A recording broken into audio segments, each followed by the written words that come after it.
Hello friends, welcome back to BN Computer. So right now अहिले मेरो अगाडि छ Dell को Optiplex 3080 मोडलको यो मिनी PC हैन, एकदमै सानो छ। देख्न सक्नुहुन्छ है, मेरो हात नै यसरी अटाइरहेको छ हैन, एकदमै सानो छ यो।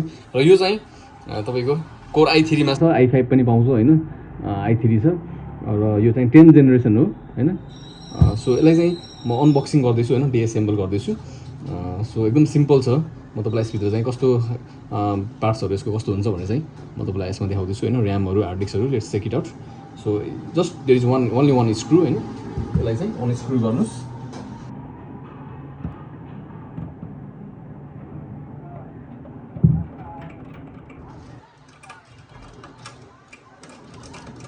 त्यो अनस्क्रु गर्नु भएपछि हैन, यसलाई चाहिँ यो यसको हेल्पबाट यसलाई चाहिँ यसरी आफूतिर चाहिँ यसलाई यसरी पुश गर्नुपर्छ। सो यसको चाहिँ टप कभर र फ्रन्ट कभर चाहिँ यसरी निस्किन्छ यो।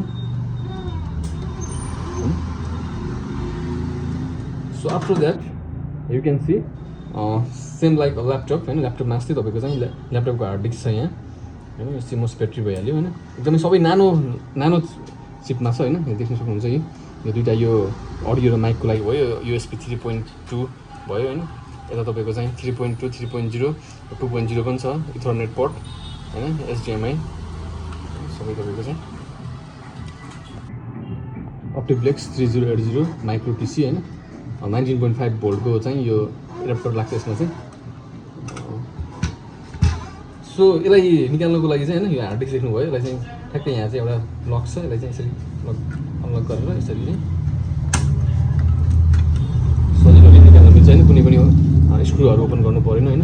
सो यसलाई पनि तपाईले चाहिँ अब यो पुरानो SDD हो हैन, SDD 1 TB को WD वेस्टर्न WD को हैन, यसलाई चाहिँ तपाईले रिप्लेस गरेर चाहिँ SSD पनि राख्न सक्नुहुन्छ। र तपाईले चाहिँ NVMe M.2 को लागि पनि ठाउँ छ यहाँ, as you can see over here. यो निकालेर चाहिँ M.2 पनि राख्न सक्नुहुन्छ। र दुईटै both you can keep both hard disk as well as M.2। देख्न सक्नुहुन्छ M.2 SSD भनेर देखाइरहेको छु हैन। सो त्यस्तै गरेर चाहिँ र्याम चाहिँ तपाईले कहाँ छ भनेर खोज्दै हुनुहुन्छ होला हैन। र्याम चाहिँ तपाईले जस्ट यो दुईटा एरो देख्न सक्नुहुन्छ, एरो हैन। यसलाई चाहिँ यसरी चाहिँ आफू यसरी प्रेस गर्नुस्। प्रेस गरेर चाहिँ यो तारलाई यसो निकालेर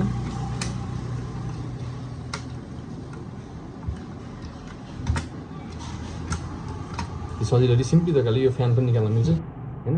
so you can see RAM यहाँ तपाईको चाहिँ र्याम देख्न सक्नुहुन्छ है। सेम तपाईको ल्यापटपमै लाग्ने र्याम हार्ड डिस्कहरु लाग्छ यसमा चाहिँ हैन। दुईटा स्लट छ र्यामको लागि हैन, PC4 स्लट छ, म चाहिँ 4GB छ। तर चाहिँ यो पीसीले चाहिँ तपाईको चाहिँ मिनिमम 4GB देखि चाहिँ 64GB सम्मको चाहिँ यसको क्यापेसिटी छ हैन।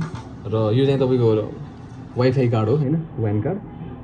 यसको चाहिँ एन्टिना छ यहाँ यसरी एन्टिनाको वायर गएको छ है। यो एन्टिनाको हुनुपर्छ यसले, सेम लाइक तपाईको ल्यापटपमा पनि यस्तै खालको वाइफाई कार्ड हुन्छ हैन। सो एकदमै पोर्टेबल छ हैन, यताउति लिएर हिँड्न एकदमै स्पेस एकदम कम युज हुन्छ यसको डेस्कटपको लागि चाहिँ हैन। एकदम पोर्टेबल हुन्छ, यताउति सार्न पनि सजिलो हुन्छ हैन। तपाईले चाहिँ अब सो यसरी यसलाई चाहिँ एज इट इज म फिट गर्दैछु।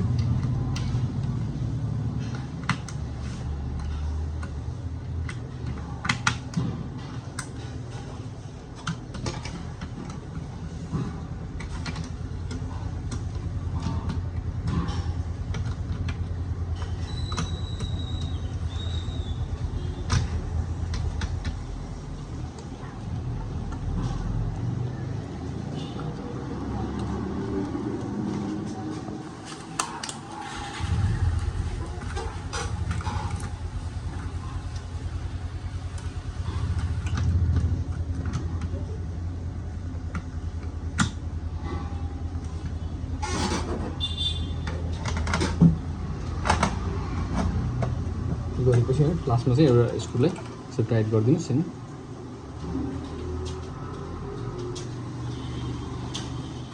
So in this way you can disassemble and reconfigurations हैन। यसको कन्फिगरेसनलाई चाहिँ तपाईले चाहिँ मोडिफाई गरेर चाहिँ आफ्नै किसिमको चाहिँ अब SSDहरु र्यामहरु चाहिँ अपडेट गर्न सक्नुहुन्छ हैन, आफ्नो रिक्वायरमेन्ट्स अनुसार चाहिँ।